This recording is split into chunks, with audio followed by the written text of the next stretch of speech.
കർത്താവിന് സ്തോത്രം ചെയ്യുന്നു. എന്നെ കേൾക്കുന്ന എല്ലാ അഭിഷക്തന്മാർക്കും കർത്താവിൻ്റെ നാമത്തിൽ സ്നേഹ വന്ദനത്തെ അറിയിക്കുന്നു. പ്രത്യേകാൽ ലോകരാജ്യങ്ങളിലിരുന്ന് യൂട്യൂബ് ചാനൽ വഴി ഈ സന്ദേശം കേൾക്കുന്ന എല്ലാ അഭിഷക്തന്മാർക്കും കർത്താവിൻ്റെ നാമത്തിൽ സ്നേഹ വന്ദനത്തെ അറിയിക്കുന്നു. ഇന്ന് പകൽക്കാലം പരിശുദ്ധാത്മാവ് നമ്മുടെ നടുവിൽ ഇറങ്ങി വരുന്ന വലിയ ആ കരുതലിനെ ഓർത്ത് ദൈവത്തിന് സ്തോത്രം ചെയ്യേണ്ട പ്രഭാതമാണ്. കർത്താവ് നമ്മെ പിന്നെയും അനുഗ്രഹിക്കട്ടെ. സ്തോത്രം. Praise the Lord. ആമേൻ. ഇവിടെ ഇന്ന് പകൽക്കാലം ധ്യാനിപ്പാനായി ഒരു വേദാംശത്തിലേക്ക് നിങ്ങളുടെ ശ്രദ്ധയെ തിരിക്കുന്നു. 25-ാമത്തെ സങ്കീർത്തനം അതിൻ്റെ 1-ാമത്തെ വാക്യത്തിലേക്ക് നിങ്ങളുടെ ശ്രദ്ധയെ ചോദിക്കുകയാണ്. യഹോവേ, നിങ്കലേക്ക് ഞാൻ മനസ്സ് ഉയർത്തുന്നു. ഒന്നുകൂടെ വായിക്കുന്നു. യഹോവേ, നിങ്കലേക്ക് ഞാൻ മനസ്സ് ഉയർത്തുന്നു. വളരെ അനുഗ്രഹിക്കപ്പെട്ട ഒരു വേദാംശമാണ് ഇവിടെ വായിച്ചു കേട്ടത്. ദാവീദ് രാജാവ് ദൈവത്തിൻ്റെ സന്നിധിയിൽ നിന്നുകൊണ്ട് പറയും, കർത്താവേ, എൻ്റെ ഹൃദയം, എൻ്റെ മനസ്സ് ഞാൻ നിന്നിലേക്ക് ഉയർത്തുകയാണ്. സ്തോത്രം. ആമേൻ. ഈ വാക്യം വായിക്കുമ്പോൾ പെട്ടെന്ന് ആമേൻ നമുക്ക് വേറൊരു ഭാഗത്തേക്ക് നമ്മുടെ ശ്രദ്ധയെ കൊണ്ടുപോകാറുണ്ട്. അവിടെ പറയുന്നത്, ഞാൻ എൻ്റെ കണ്ണ് പർവ്വതങ്ങളിലേക്ക് ഉയർത്തുന്നു, എനിക്ക് സഹായം എവിടെ നിന്ന് വരും? എൻ്റെ സഹായം ആകാശത്തെയും ഭൂമിയെയും ഉണ്ടാക്കിയ യഹോവയിൽ നിന്ന് വരുന്നു എന്ന് നമ്മൾ വേറൊരു ഭാഗത്ത് വായിക്കുമ്പോൾ നമുക്ക് കാണാൻ കഴിയുന്നു. അങ്ങനെയെങ്കിൽ ഇന്ന് പകൽക്കാലം പരിശുദ്ധാത്മാവിലേക്ക് ആമേൻ നിയോഗത്തോടെ ദാവീദ് പറയുക, ഞാൻ ആമേൻ സ്തോത്രം, എൻ്റെ മനസ്സ് പ്രൈസ് ദി ലോർഡ് ഞാൻ ഉയർത്തുകയാണ്, അങ്ങയുടെ മുഖത്തേക്ക് ഞാൻ ഉയർത്തുകയാണ്. എൻ്റെ ഈ ഭരണകാലത്ത്, അല്ലെങ്കിൽ എനിക്ക് നീ എന്നെ ഏൽപ്പിച്ച ജോലി കാര്യങ്ങളിൽ ഞാൻ ഏതെല്ലാം തലത്തിൽ ഞാൻ സൂക്ഷിച്ച് കൊണ്ടുപോയാലും അവിടെയെല്ലാം, ആ വഴികളിലെല്ലാം എന്നെ ബ്ലോക്ക് ചെയ്യുന്ന ചില ശക്തികൾ ഉണ്ട്.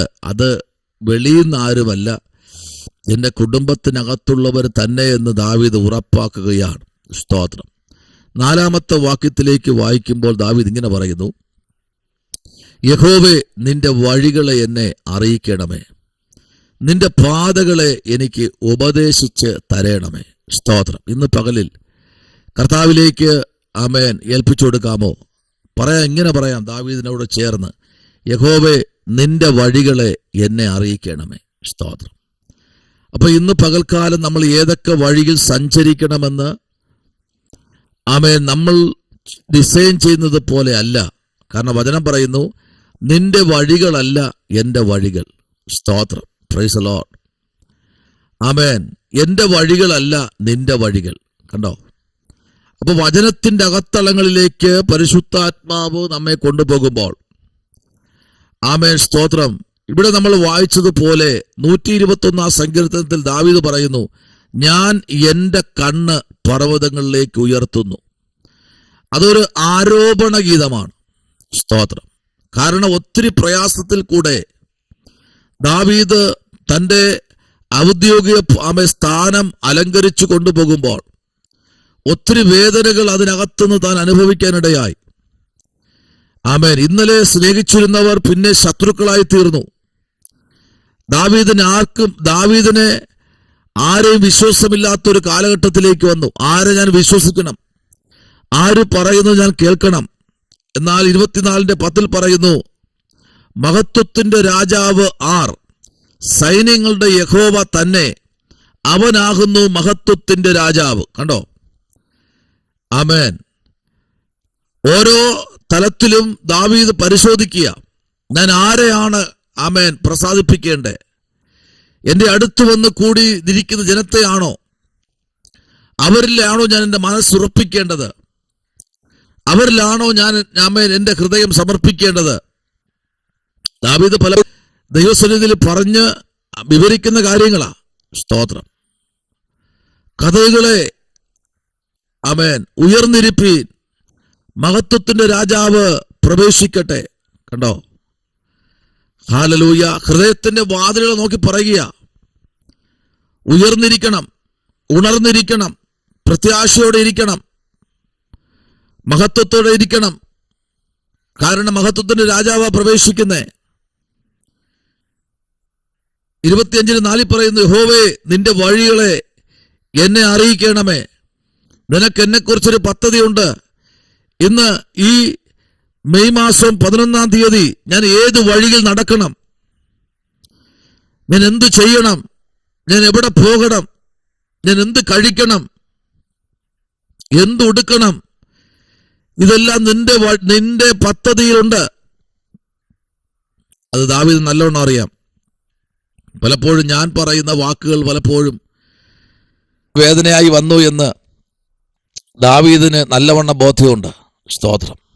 അടുത്ത 5-ാം വാക്യം, നിന്റെ സത്യത്തിൽ എന്നെ നടത്തി എന്നെ പഠിപ്പിക്കണമേ.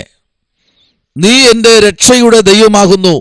എല്ലാ ദിവസം മുഴുവനും ഞാൻ നിങ്ങൾ പ്രത്യാശ വയ്ക്കുന്നു. സ്തോത്രം. എല്ലാ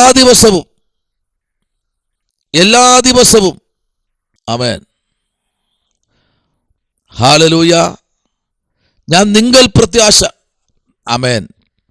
ഒരു കാര്യസാധ്യം നടന്നു കഴിഞ്ഞാൽ പ്രത്യാശയ്ക്ക് ഭംഗം വരരുത്.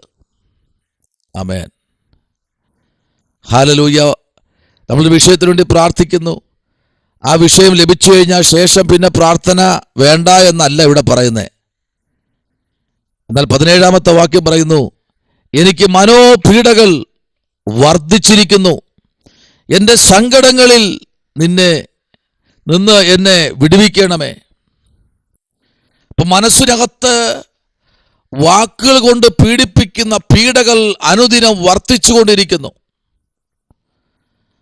പലരും പല ഭാഗത്തു നിന്ന് തന്നെ വേണ്ടാത്ത കാര്യങ്ങൾ പറയുന്നു. ദൈവമേ, എൻ്റെ സങ്കടത്തിൽ നിന്ന് എന്ത് ചെയ്യണം? എന്നെ വിടുവിക്കണം.